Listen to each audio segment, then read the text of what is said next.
Do you ever look at the starry sky at night, wondering what's out there? Whether we are alone here, the only planet inhabited by beings? Well, whether you're sitting on the fence or whether you're a staunch believer, you may want to listen to this episode of Empowerment Solutions. So let's open our minds and explore the outer edges of the cosmos. Hello, Alan. Thank you so much for joining me on Empowerment Solutions. I'm happy, always happy to talk to you. I had a great conversation with you last time, so thank you. Yeah, I'm happy you. Yeah. Well, I just am really inspired by your book. And I have to say, for many people, UFOs and things like that are for sure something that is, out of the realm of something they can imagine. And there has been written a lot of stuff about books about UFOs and extraterrestrial. I remember when I grew up, there was Eric von Däniken. I don't know if you ever heard about him. He was very popular in Germany and he had very fascinating books. We're going to get more into that. But what I love about your book, just a shout out, is that it's really grounded and at the same time mind expanding. And that's what's really so wonderful about it. It's full of people that are experts, Harvard professors, military people. It's just something where you feel like, yeah, these people are not just, like you would say, quacks or people that are airheads. They are really grounded people that are convinced that what we know or what we believe we know is only a little tiny bit of what really is out there. And so that's what I think anyone who wants to know a little bit more about the impossible should read this book. It's absolutely fascinating. But I want to ask you, because you really, what I found so wonderful in the book is also your personal story.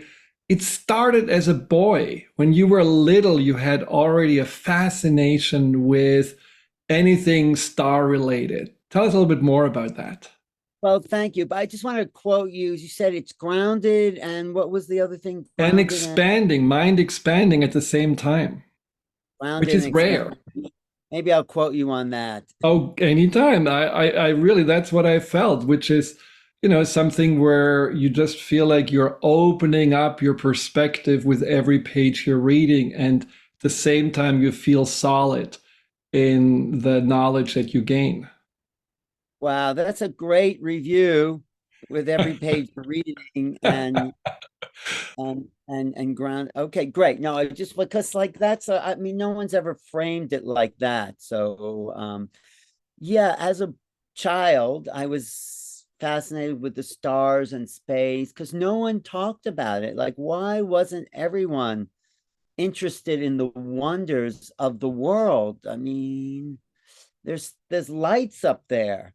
There's lights in the sky that no one really, I mean, yeah, there's stars or whatever you want to call them, but there's such a mystery there that that I knew no one could. They could explain the physics maybe, but they couldn't explain really what they were. Were there life on other stars? How could there not be life on other stars? I mean, there's life on our star or outside of our star. So I just felt like this was a mystery. And why wasn't everyone really fascinated by the same mystery? The moon and the sun.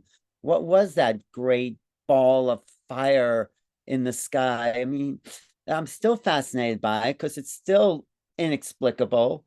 And But so that I fascination like, was actually suppressed by a teacher, right? So there was a story about you having not been allowed to be fascinated any longer.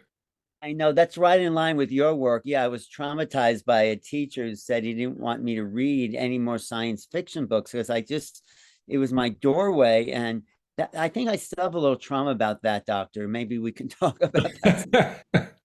Well, because there I was fascinated and then being obsessed with different science fiction. And someone says, no, you're limiting your scope. And now I realize, no, I wasn't limiting myself at all. I was expanding in a field that had answers for me. And what was limiting was the things that you were being taught in the normal class about history and social studies. And very limited worlds, and the worlds I was looking at in science fiction. Ray Bradbury was a great writer, and Robert Heinlein and Isaac Asimov was okay, but there's some great doorways into the unknown that were being explained. And as a child, it just opened up a whole field of possibilities, and that is still with me. So yeah, thanks for acknowledging that. So my curiosity may have been dampened, but it wasn't suppressed. When did it come back? When were you having your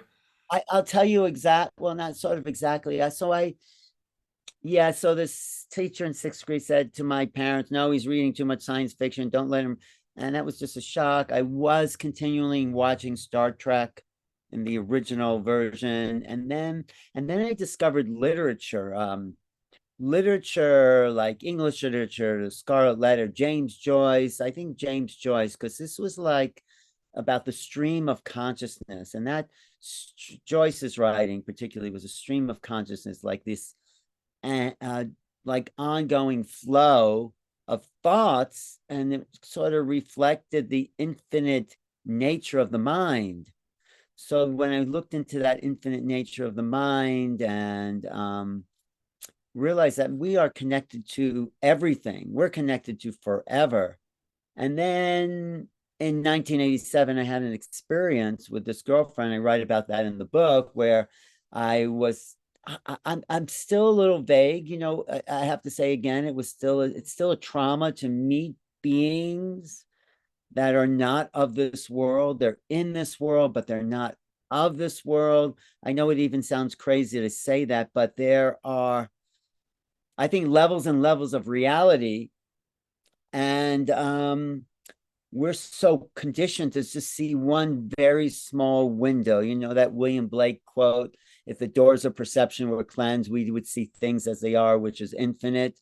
So the doors of perception are narrowed. We're looking out of a really small window.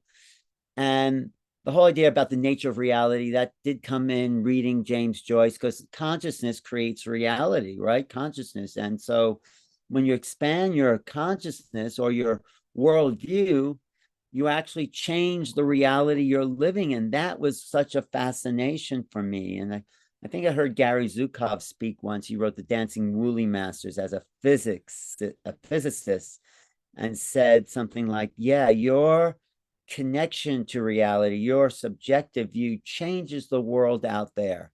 It actually changes the world. You're seeing a different world the more expanded you are. So all that came together with like this experience in 87, where I was in a dreamlike state, but felt like something odd had happened, being frozen in the night or suspended animation, and just being really confused by whatever that event was. And then it had a mark on my leg, a 4-prong puncture mark I write about. And it's like, what happened? What's really going on? How come I don't know? How come I was disconnected? So it set me on a course to see what's going on. Who are these beings?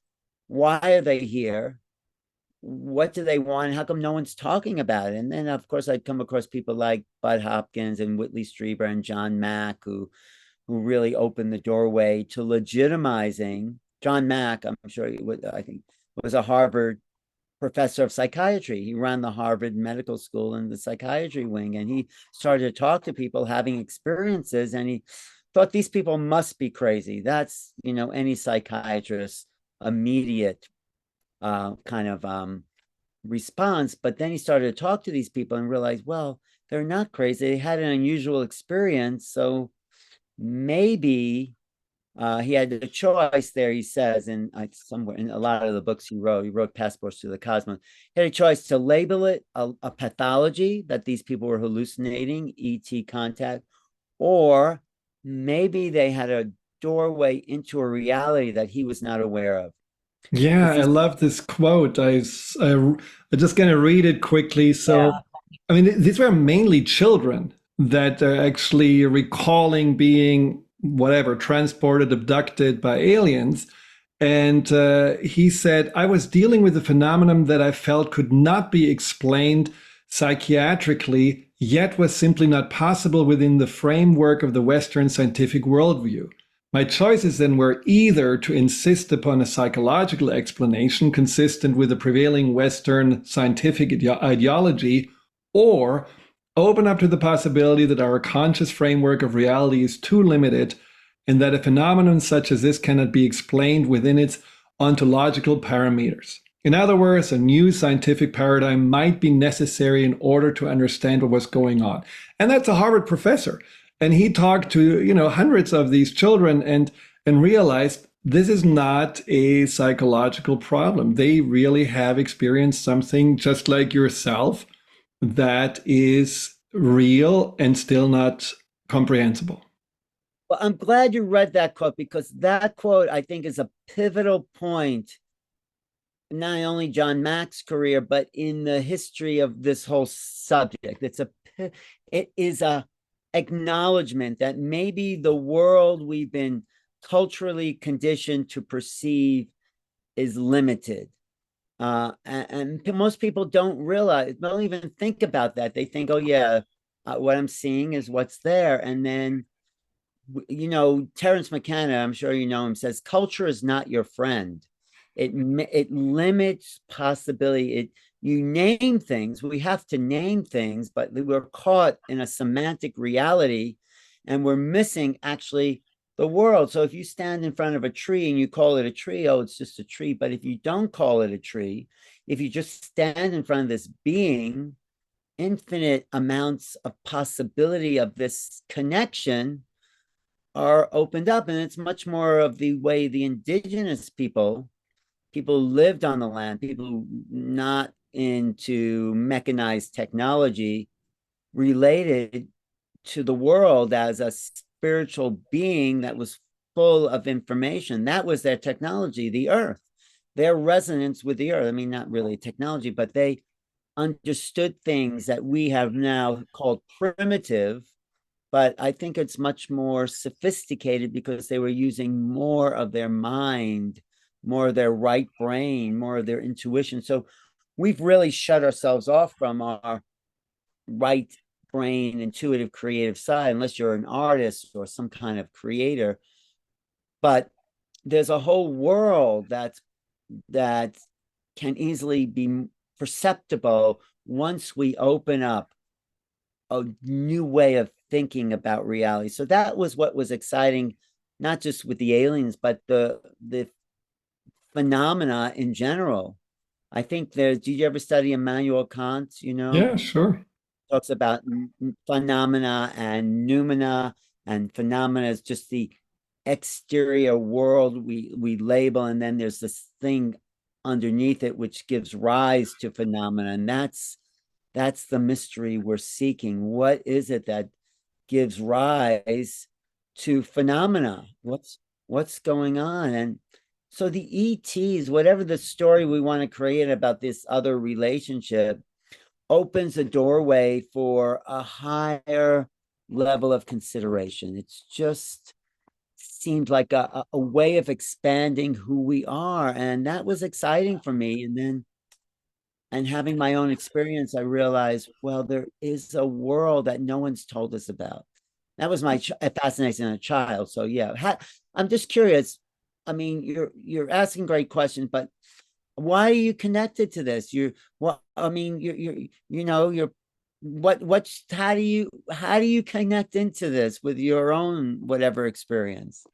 Well, as a physician and a scientist, I certainly was much more into facts and than fiction. But over the years, in the last 20 plus years, I certainly expanded my mind a lot into the unknown. And, working with the subconscious also in itself is something that opens up the doorway to an inner wisdom and inner potential that we are not aware of or not utilizing usually. But, I had a few experiences. So one was in Egypt. And we regularly do tours to Egypt. And there is a temple in Dendera which has on the walls on the top of the temple clearly depicted a tank and a what we call, a flying saucer, a UFO. And then when you go down into the crypt, there are these beautiful also depictions of reptilian beings that are lighting up a light bulb, literally a light bulb. It's energy, and it looks like a transformer. And if you ask the Egyptologists, I don't know, these are artifacts. No one knows really what it means, but and then the whole Egyptian, culture and building of the pyramids, all of those things have certainly affected me. And I believe just the fact that the pyramids are so accurately placed so that you can put a piece of meat in there and it doesn't rot, it actually dries, and experiments with razor blades. I mean, how did they have that knowledge, let alone lift these stones?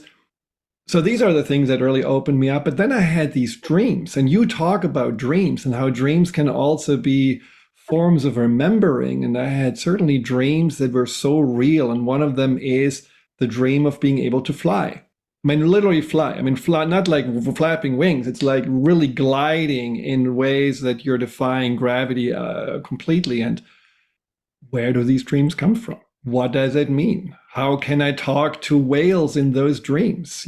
Communicated with all beings. I just think it's fascinating, and that opens up, possibilities. Well, you're a mystic. You've opened up this mystic kind of window that most people in Western culture have shut down to any kind of possibility that something so outrageous could exist. But is it So fear, or why do we shut it down?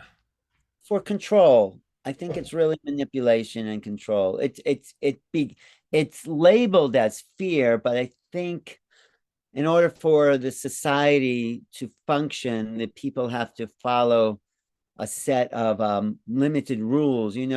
Timothy Leary says that LSD was made illegal not because it was harmful, but because the government didn't want people to think differently. These mind expanding, I'm not recommending it either. I'm just saying that was back in the 60s, and now we're really already mind expanding. I think UFOs themselves open up a whole window that's outside of culture. So, we have to think within a very limited functionality in order for the world as we know to be perpetuated in its capitalistic, materialistic fashion, where the accumulation of goods and things is like what drives economic stability. And of course, that's a lie, of fiction, and ultimate destruction of the planet. So, but it doesn't matter for the forces that want to perpetuate a materialistic worldview, which you've discovered, and maybe you always knew it, that it's not real. There's something more real than that. And this is what the phenomena, whatever this phenomena is telling us. It's not about weapons. The military, US military, just wants to study this stuff so it can create better weapons. And that's why, they'll never understand it. They'll never understand the technology. And they have crashed retrievals, and they're trying to make free energy machines or this, and they won't understand because they don't have the mindset to understand the technology. You need to be in the state of consciousness to understand that technology. So I say, yeah, maybe they impose fear, but there's a book called The Long Revolution. Do you know this, by Raymond Williams? I read about it in your book. I Oh didn't. yeah, he's such an important thinker. He wrote this in the 60s, and he says the innovation of thought, new people with new ideas are always challenging the established order. And there's a war about that. The artists come in and expand it, and the people in control want to narrow that down. And Marshall McLuhan says the artist is the antenna for the future.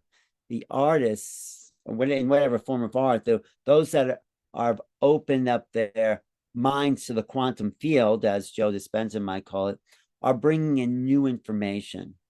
And there's no place to put new information. This is the the situation, the quandary John Mack was in.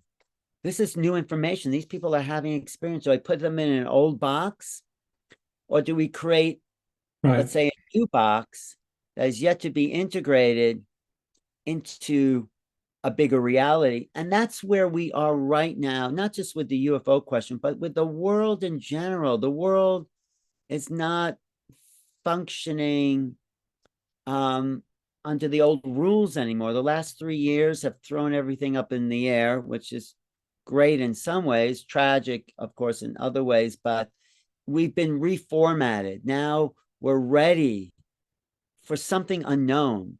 I think Carl Jung says we sit on the island of the known, surrounded by a sea of vast unknown and unknowable possibilities. So I'm always looking for that little edge that will take us away from the established culture into new realities. That's the name of my program, New Realities. But it is really interesting, isn't it? Right now, the forces of whatever there are, the new realities are really battled with the forces of going backwards. I mean, you can see this right now, especially in politics, anti-woke, anti-abortion, anti-everything, that there are this war going on let's just make this all go away and suppress it. And no, we cannot really ignore this any longer. And so I think there is a fear that is probably, indoctrinated in many ways, but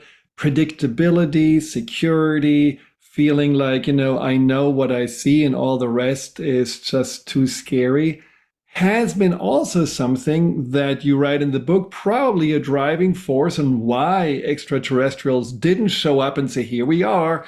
There is this effect of show up and then disappear, make people just, gradually aware, like, the frog in lukewarm water. So is that how you see it too, that this is something that will happen more and more as we are becoming more and more open?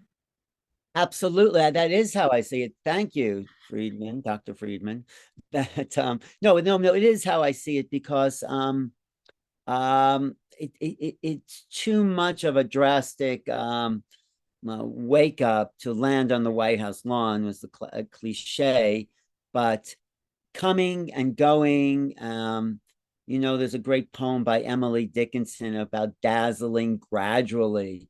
Do you know that poem? You should Yeah, look. yeah.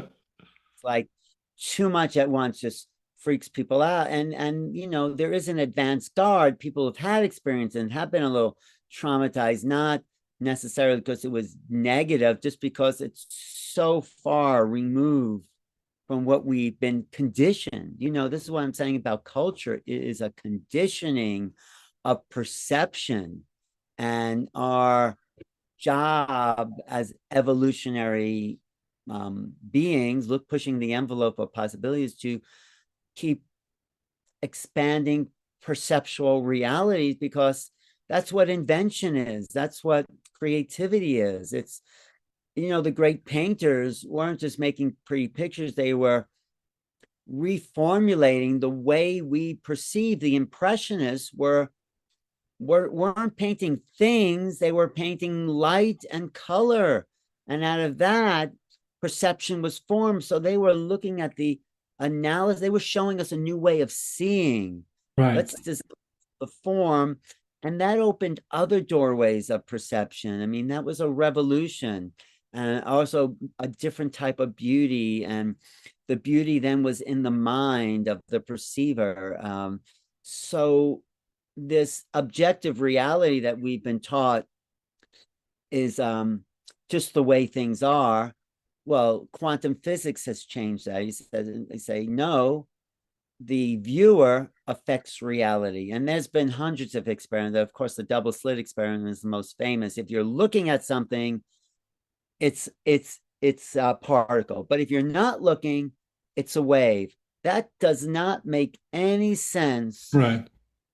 within the Newtonian mechanistic, things work whether you're looking at them and not. Suddenly reality and light was affected by consciousness. We're still grappling with that confrontation of our worldview, but maybe quantum physics, consciousness is exactly how these beings, and I don't know, I'm just guessing, are are powering their craft. Maybe the craft is alive, and that's what some people have said, and there's some hookup with consciousness and intent that allows the movement beyond time and space. I've been listening to Donald Hoffman a lot. Do you know who he is? No. He says space and time are doomed. He says, he wrote a book about something about the nature of reality, but he's like saying, and Einstein said it too, space and time are concepts that we've developed to reflect reality, but they're not real. We think they're real, but essentially it's consciousness that's real. I don't know if Einstein says, but Hoffman sort of says it's what we create about understanding time and space that formulates in a way a false reality. I mean, of course there's space and of course there's time, but it might not be as objective as we think it is. Do you have a feeling there? I mean, your message is basically it's a very positive energy that is coming to us. You also cite, I think, some kind of a military person who was talking to someone who has been abducted several times, and he said, when we talk to one of those extraterrestrials, he said, well, we are here to give you a new reality if you're ready for it. It sounds all wonderful. It sounds like they want to kind of help us save the earth rather than destroy it. But then there are all these messages and theories, and especially conspiracy theories, that we are controlled by these reptilians and that they are basically here out to get us, and we are in the middle of a cosmic or galactic war. And so which side are you on? Do you see more the benevolent or more the taking us as hostages? Well, I think there's a couple of levels to that question. I appreciate that. And I'm not saying I have the answer. I only tell you what I believe. I think on one level, the ETs are here. They've taken over. They're controlling our minds. This is the archonic. They're Yeah. they're they're they're feeding off our fears, our anxiousness. They're actually feeding on our emotionality. They're sucking it up. That's what they call the archonic theory. The archons were these race of beings that came, and they're just sucking up all this human drama. So the aliens are here. They're taking over. They're running the world. They're controlling our minds. That's one level, as we deal, and of course your work's very much about this, as we deal with this dramatic response to the world, as we gain more, in a way, control and power over our lives and are less run by the emotionality of human existence, we free ourselves from that suppression. I'm sure you deal with people all the time that are so caught up in their emotional dramas, and they think and it is real for them.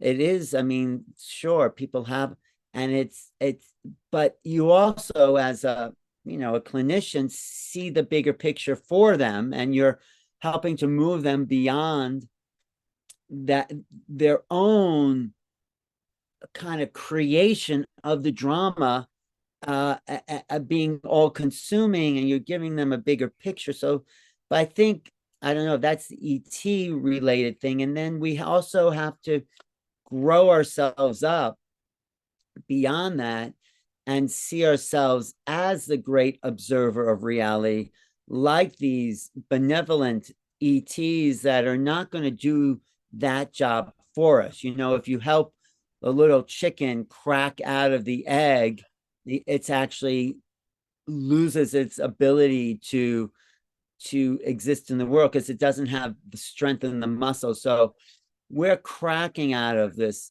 egg, taking more responsibility to meet the cosmic others on an equal playing ground. That is another reason they're just not showing up and say, oh yeah, we're going to give you free energy and we're going to save the world and clean up your pollution. And no, we've created a mess.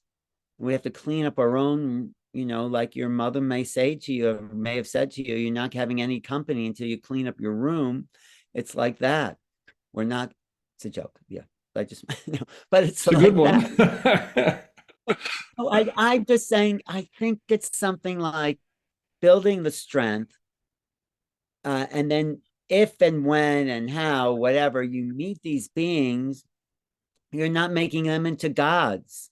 You're not making them into more Saviors. what we are. We need to meet these beings if they really exist or whatever. I don't even know when I say on an equal playing field. We need to see them as an extension or reflection of ourselves, not someone who will save us from our own drama. So I don't so there's that complexity of the thing. I think the most of the world, most of the cosmos is pretty benevolent. It's in most of the people, it's like people, most people you meet, they're pretty nice. You ask for directions, people are happy to help. Occasionally there's a few that might not be that nice, might not be friendly, might be warlike, might be criminal, whatever. But for the most part, people are generally want to help. I think as above, so below. I think that's a reflection, yeah, here. So it's like most people, most AETs are here because if consciousness is a reality, so right now my consciousness and your, we're connected, we're entangled, and it's like, and then you're also entangled with your family and your friends and your community, and maybe that entanglement of consciousness exists outside the planet into what, if consciousness is non-local, and I prove that in remote viewing, then our consciousness is reconnected to these other consciousnesses, and so we're affecting them. Our warlike, dramatic, negativity is affecting that bigger reality. So they're waiting for us to grow up and be mature, and they're giving us hints. Yeah. So what is, I mean, I'm sure some of the listeners are freaking out about you saying the Arcana are controlling the world. I mean, from everything that you wrote in your book, that's not something you wrote about. So how do Oh, you? that's true. I wanted the book to really be, I'm not, it's also a theory I've just kind of recently not figured out. I mean, I always had an idea about that, but I figured, what is trapping people? What are keeping them stuck in their dramas? And is it just the fear? Is it just trauma? Or is there some other force? And I'm not saying that's true, but once you look in the literature, there's a book by Colin Wilson called The Mind Parasites. If you look at the Gnostic literature, they talk about this. So I'm not saying it's true, but it's like maybe that is true, and maybe it's not true. Maybe it's just people stuck in their habits and their habitual way of thinking. Joe Dispenza says breaking the habit of being yourself, but somehow your work and everything is giving people back the power to control their lives and not being run by their drama, whatever the source of that might be. Yeah. And I do believe that we have to, like you said, outgrow the drama. It's ultimately up to us to break the eggshell, to break the beliefs and the patterns and so on. And do you have a sense that there is also a greater openness of because it's surprising how the governments are showing more evidence, bringing up more pictures, people are more talking about what's actually going on. Do you think also the governments are more willing to, be transparent and see that there is something happening that cannot be avoided?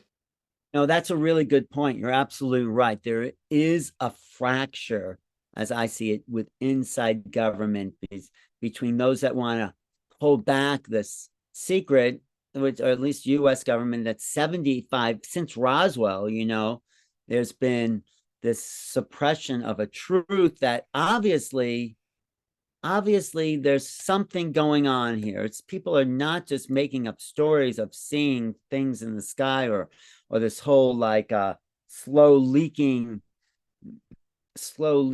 news of governments covering up something. There's something they're covering up. I don't know what, but there is it's not just this that are more open. I think there are a lot more reports of UFOs Yeah. in the around the world. It's not just a US it's I just talked to a Chinese ufologist who, and it's very dangerous to be study this in China, because that talk about control of thought. I would say the Chinese are the top of the list there. And so she actually had to leave China and go to Australia, but she's very much in touch. So China, Japan, Korea, South America, um, Africa, we're not getting that many reports, but all over Europe, of course, France is a big hotspot. That's where Jacques Vallée came out. So the earliest studies on the patterns of the phenomena came out in France, where in the 1950s, one guy was tracking UFO reports and realized they were, I think he called it orthogonal, the orthogonal, and they traveled in straight lines, sort of, or patterns of lines that he tracked throughout France. So anyway, England is a hot spot. You know, of course, the US, California, Florida, New York, these are places, the Arizona, I'm in Sedona. So there's more sightings. That's what I'm saying. And so maybe these ETs have said to the government, either you tell them or we'll tell them. So, Mm. um, and one more thing I think that contributes to this is that the vibratory rate of this dimension seems to be increasing, and that is expanding mind. Some people call it fifth dimensionality, whatever you want to call that, but we're getting closer, I feel, this is just my theory, maybe others, to this point where we can meet the other more easily. They exist in a different vibratory field than us. Mm. It's my theory, and this will be in my next book. Is that there? This is the theory. The sun calibrates the rate of consciousness. The sun, you're the local star. So if you meet someone else from another star, their calibration of the field is different. So it's like you can't pick up Wi-Fi on an AM radio. It's just not getting, you don't have the bandwidth. But as the vibration of the earth expands, including these earth bodies, the bandwidth is increasing. So it makes it easier to interface with these other beings at the telepathic level that they're communicating on. And that's in, I think, chapter 10, where Darryl Anka talks about his telepathic communication with a being called Bashar, who he's been Right. touch with for 30 years. I mean, I know that's out there. How does that seem to you? Is it reasonable, I or mean, are you we just, talked to him even, right? I know him. He's a great guy. I've interviewed Bashar the ET, Right, and right. I don't know what to think, but he's very wise, and he's very has a lot of answers. I mean, especially even about the human drama what we were just talking about. Whatever, if it's real that he's from 300 years in the future, his culture, they've overcome that sort of individual personal affront that, you know, the universe is negative or whatever it is, and Hmm. Hmm. realize that everything is for you. And so anyway, they seem to be evolved. Just the dialogue with this being seems to be. Have you heard that interview with Bashar? I only read what you wrote about, and I haven't heard it. I mean, you wrote about that there were also these hybrids that were creating, and you being a grandfather. Yeah, Bashar says, I mean, that's the other intense part of this phenomena that supposedly, and this is something John Mack also investigated, that our genetics are being taken by these little gray beings to create a race that is part human, part ET, because they reached a dead end. This is my in their evolution. They developed their intellect and they said, oh no, we've hit a dead end here. And they've come back to integrate passion and love and Mm. feelings. Because if you just breed your intellect and reproduce for that, you're missing the point of existence, which is feeling. So human beings have a lot of that in their system. And a They're little bit run too much, but we don't know how to handle it. exactly. We don't.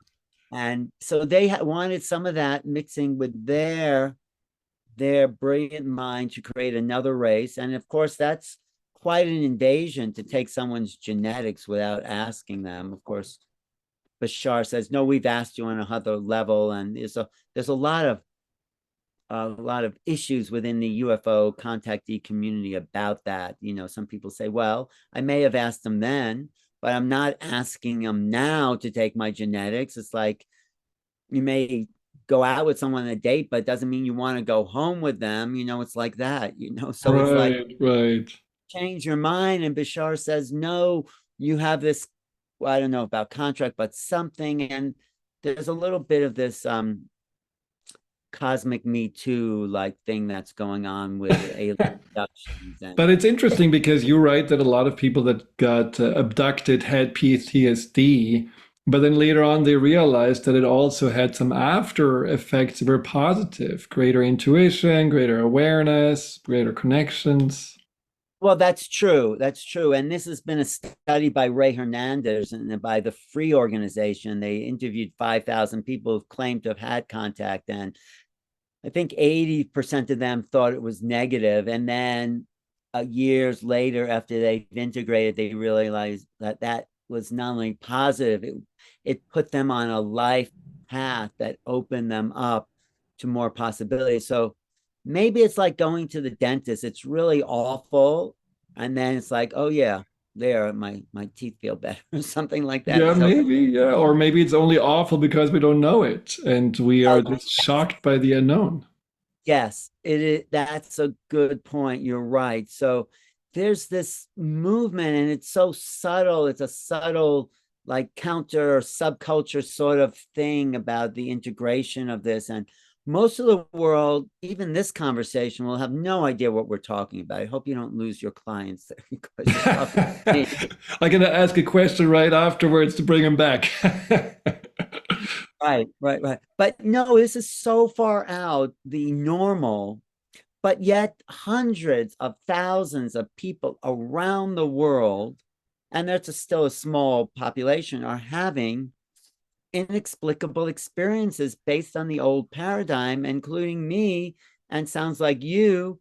And maybe if we talk about it publicly, we'll find out there's a lot more of us than we thought. I think everyone's had strange coincidences happen to them and something Yes. odd synchronicities that you just can't explain by coincidence, by chance.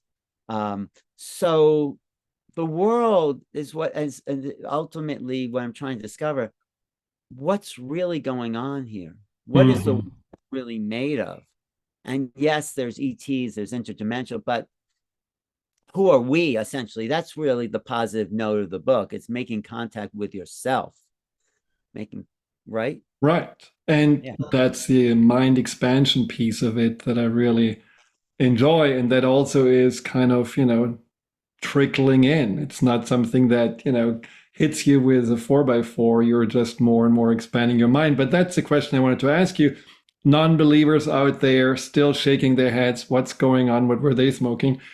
And what would you say is the one piece of evidence you're presenting in the book that really convinced you that this is not just a nice Star Trek fiction here? Well, first, I think it was first it's experience. Right. You if you haven't, you can't argue with your own experience. You may argue with beliefs, but this is not about belief.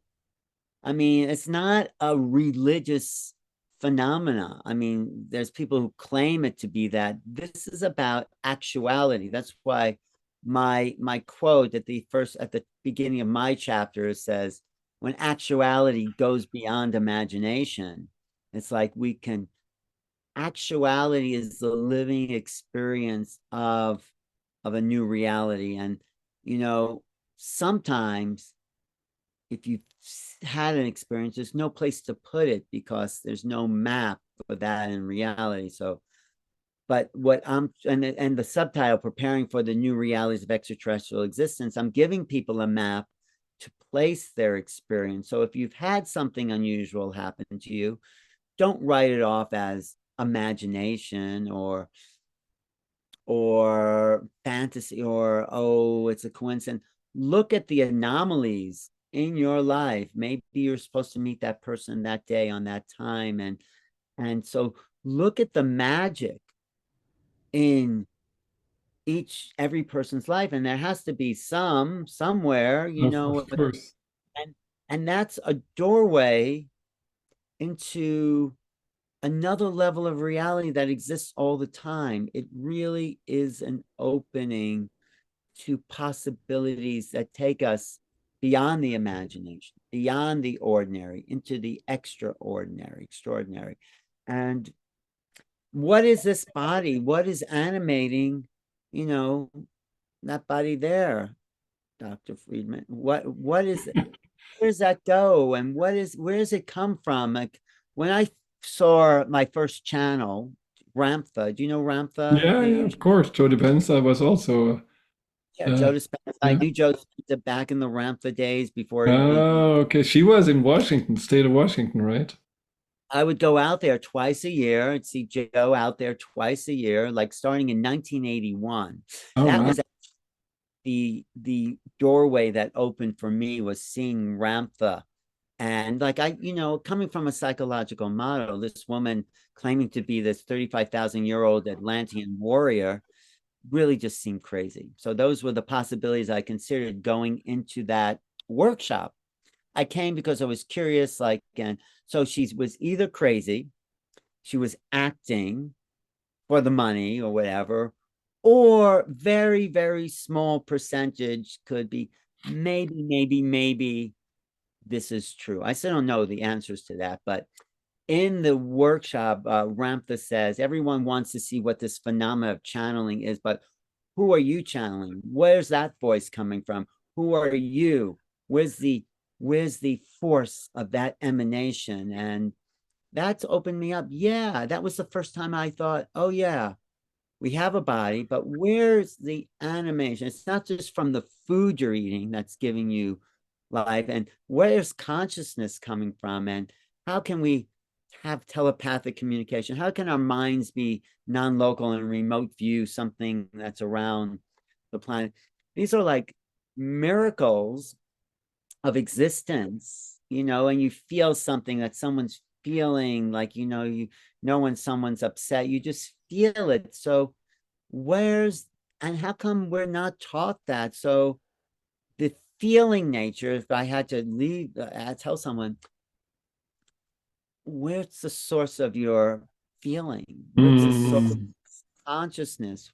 yeah, Where do you issue from in the classical way? The Egyptians knew that the Ba and the Ka separated and became a force in the universe. And right. so most traditions have a mystical understanding. Definitely the Aborigines in Australia, having spent time with them, because of our obsession with Newtonian science and mechanization and the industrial age, which is still affecting us. We've lost the connection to our intuition. And also to our inner magic. I think it's something that, unfortunately, since our emotions are the drama that we avoid, we also avoid ourselves. And so we're not paying attention, we're not listening, we are uncomfortable. So I love what you just said about listening to this inner voice, whether it's intuition, whether it's some guidance. I mean, I definitely know this from working with clients that sometimes I'm saying things that I definitely have never thought about. They're just the right thing at the right time. Sometimes yesterday I brought up something for a client who said, "Oh my God, you say exactly that what I just read yesterday." So, these things you just know that's not anything explainable necessarily with Newtonian consciousness. This is something that is tapped into a consciousness that connects us, and But whatever that is. that's the value of Carl Jung's psychology. He was not looking for pathologies, he was looking for, Exactly. and so he saved the Western world from its own obsession with machines. Everyone's worried about AI now. AI does not have the ghost in the machine. It's never going to be conscious. If it's just machines, it may be really sophisticated, but it's been programmed. Exactly. What we are is not a bio machine.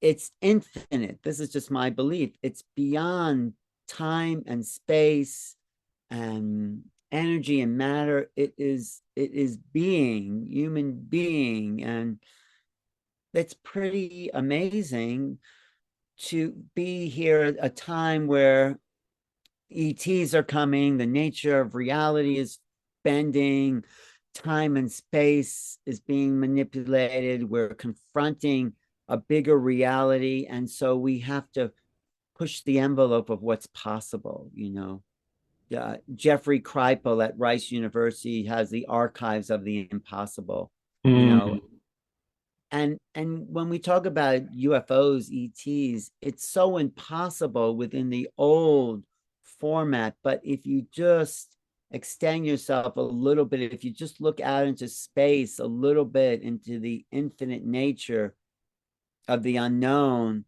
then you realize that there's magic. At the end of the book, you have the book there, right? And like there's, I quote Einstein, who Hmm. said, sometimes you stand on a small planet looking at the unfathomable of the unknown, and you realize there's neither destiny or evolution, only being. Wow. Yeah, that's beautiful. So he never lost the wonder of even though he figured out probably a lot more than most people have ever lived, the magic of being is the thing I would leave listeners, viewers with. Like, Yes. who are you? Where are you from? What is the nature of your infinite consciousness?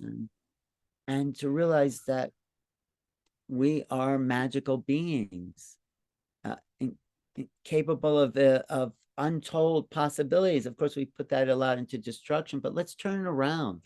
Let's realize we're connected, all of us, me and you and everyone listening, and that what happens to anyone happens to all of us. So, you know, it's not, it's about cleaning up the planet, becoming cohesive, connected, realizing we're part of a super organism. This is Bruce Lipton. I quote him at the end of the book. And he says, when we realize that we're all cells in one human body, one conscious, and come together in a coherent fashion, we create a wholeness, a oneness of thought. Like all the cells in your body are listening to this. They're all individual cells, but they're creating a focal point of consciousness. We're all cells in a bigger human body. And he says, we are not humans until we create the being of humanity. Then we realize the true nature of our separate consciousness. It's not separate. So when we come together as a oneness of consciousness, that's the time we can meet other onenesses, you So know? maybe along those lines, they're just reminders of that, or teachers to help us elevate our consciousness to a level that we don't necessarily believe it's possible. And I want to just quote one thing that you had there. For all those out there that are still wondering, what are we talking about? Ken Wilber wrote, simply let wonder fill your being until it takes you out of yourself into the staggering mystery that exists, that is the existence of the world. A mystery that facts alone can never begin to fill. If spirit does exist, it will lay out in that direction, the direction of wonder, a direction that intersects the very heart of science itself in the search for an ultimate ground. And I think that is ultimately what we are talking about. So it's not only, like you said, about are they extraterrestrial or not. It's really about which direction are we going and are we remembering that it's us that we need to wonder and keep on wondering. That's great. Thanks for reminding me of that quote. Yeah, yeah. Ken Wilber's such an intellect, but he's also a mystic, and he's probably like the best spiritual philosopher, scientist we have. And and we need to remind ourselves about the wonder. That is what science is about. It's Right. not figuring it out. It's Einstein says it's about asking the right questions. So it's like, yeah, the wonder is what is fueling the civilization. It's what maybe the modern culture has given us a little piece of beyond survival, so we could really understand why we're here and who we are, and the excitement of being, which is why we incarnated in the first place. We didn't incarnate to fight for survival. We came here to create, to emulate creation as creators, and so that's Co-creators, especially. co-creators, right? So, Alan, just for the people who wonder how to get in contact with your work and all these things, how can they find you? First of all, I want to say I really appreciate your intelligence, but tuning in sensitivity to discuss this topic or just possibilities, because that's all I'm throwing out are possibilities. It's like, because once you decide things are the way they are, you shut yourselves off to more. So possibilities kept us alive, as a species. What is over that hill? What if I plant this thing? What if I look in this direction? What, possibilities evolve us. So, and I appreciate your openness as that. And, Thank you. And thank you for playing with me and being such a wonderful, just an amazing teacher, mystic, and also really a reminder of the infinite possibilities of the human consciousness. So where do they find you? The New Realities, the name of my YouTube channel, youtube.com/New Realities. I am rebuilding my website, newrealities.com. It's not up yet. My email is newrealities@earthlink.net. And if you're in the US or anywhere, you get my book at Barnes & Noble, probably in most Barnes & Noble around the country, and then online. There's so much more to this, and we'll discuss that more, but we're at a time, we're on the threshold of of a renaissance, really, and meeting the others will usher in a renaissance of possibilities that is far superior to the European Renaissance, which changed the world in the 14th, 15th century and gave us the modern world we are living in now. We're at this next phase, and we really can't see where it's going, but we can only contemplate its utopian possibilities. We've suffered for too long as a species. But I do believe it's a choice we have to make as well. I mean, it is something where all of us are called, like you said, about, which direction do we choose to go? Do we go into resistance and duality, or we do this new reality and choose to widen our horizons and perspective? So, I mean, it doesn't have to be like changing everything at once, but, little steps, like you said, just listening to the end of our conversation. That would be already a good start. Start listening to the end. That's a contradiction. No, but that's it's full of paradoxes. So you're right. You're right. Let's continue this sometime. I'm happy. Yes, I would love to. 2 more interviews with you as well, and we'll just play. You. Well, thank you very much, Alan, and I'm looking forward to our next time together. Thank you. Might be in Europe this summer, so I'll let you know. Okay. Oh, that would be great. Come by.